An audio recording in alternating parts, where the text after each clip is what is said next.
Hey everybody, it's Mr. Enoch here. Here's our lesson for our planned instruction for Wednesday, April 15th.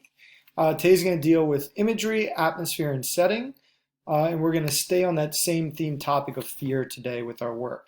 So first, let's take a look at the directions.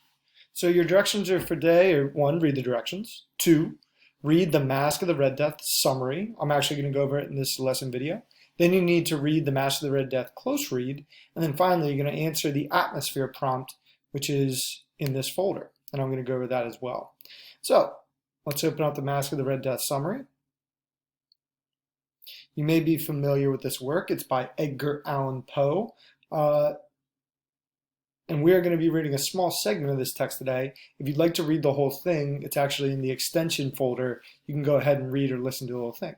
So here's our too long didn't read summary. So the story takes place in a fictional kingdom. Prince Prospero is our main character. He is in charge, and his country has been overrun by a mysterious disease known as the Red Death. A little creepy that that's what the story's about, I know, in the times we're in. It is a disease that kills whoever is in contact with it quickly. Prince Prospero locks himself in his castle with his friends to avoid the disease. They decide to throw a mask, which is a costume party. So if you think back to Romeo and Juliet, they had a mask when Romeo and Juliet met in that play. So at midnight in the party, a mysterious figure arrives dressed in a costume that looks like the Red Death. So it's dressed in a costume like looks like the disease that everybody's hiding from. So this mysterious figure walks through each room of the party. Everyone at the party is super scared of the mysterious figure. He walks through the party, and Prince Prospero is scared at first. Then he gets upset at this costume. He's like, who's ruining my party with this gross, weird costume that looks like a disease? Prince Prospero rushes to attack the mysterious figure, but after looking the mysterious figure in the eye, Prince Prospero falls dead. His guests try to stop the figure as well and rush to the mysterious figure, but the figure disappears and all the guests perish as well. And that's how the story ends. It's kind of a dark story. It is Edgar Allan Poe, so if you're familiar with him, he does write a lot of macabre, dark things. So here are the characters you want to be aware of. Prince Prospero. That's the prince of the kingdom who hides in his castle to avoid the disease. The party guests are the friends of Prince Prospero who stay with him at the castle. And the mysterious figure, that's an uninvited guest at the party dressed like Red Death. So if you come back here, what you need to do now is you need to do a close read of this section. We're just going to look at the opening paragraph here. Like I said before, for our lessons, we're really going to focus in, we're going to narrow in on one concept. If you want to read the whole story, it's really awesome. If you have the time, you can go through it later. So I want you to closely read the opening lines of The Mask of the Red Death with me. So, the Red Death had long devastated the country. No pestilence had ever been so fatal or so hideous. Blood was its avatar and its seal, the redness and the horror of blood. There were sharp pains and sudden dizziness, and the profuse bleeding that pours with dissolution. The scarlet stains upon the body, and especially upon the face of the victim, were the pest ban which shut him out from the aid and from the sympathy of his fellow men, and the whole seizure, progress, and termination of the disease were incidents of a half hour. So a couple words for vocab and context. Pestilence is a disease.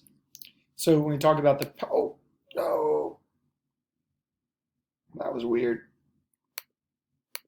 So pestilence is a disease. So we talk about no pestilence have ever been so fatal. They've never seen a disease so fatal.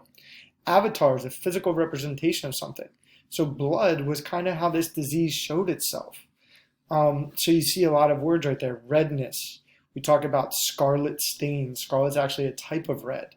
Termination means the end of something. So the termination of the disease was only a half an hour. And then, so ladies and gentlemen, in the opening paragraph, what I want you to figure out, what mood or atmosphere does the opening paragraph create? I want you to provide one adjective of your own to describe the mood, and what words in the passage help Poe create the atmosphere. Now you might think, Mr. Enoch, where am I supposed to put this? Well, all of you, you can go to this document, or this assignment right here. I have the same paragraph, and I have the same. So explain in 1 to 2 sentences. Poe creates an atmosphere of what? You pick the adjective. And then explain how one of the words he uses up here creates this adjective. Does not have to be one of the words I bolded. I just added those for context so you can help understand. So pick one of the words that you see that helps create the atmosphere you think he is showing. And that's what we're going to do for today. Now, like I said, if you get bored, if you feel like, hey, that was really easy, you can go back. I have a creative writing piece here. I have the full story, and I have a short biography of Edgar Allan Poe. So if you'd like to read the full story, links right here. Creative writing piece if you'd like to try. So Poe opens up his story with an incredible graphic paragraph about the victims of the Red Death. So if you were writing a horror story about high school, how would you choose to open the story? Practice creating a foreboding atmosphere at the beginning of your story. So write about a half-page opening to a short story about a high school that's horror. So ladies and gentlemen, that's our lesson for today. Hope you guys enjoyed it. Keep up the great work, and I will see you guys later.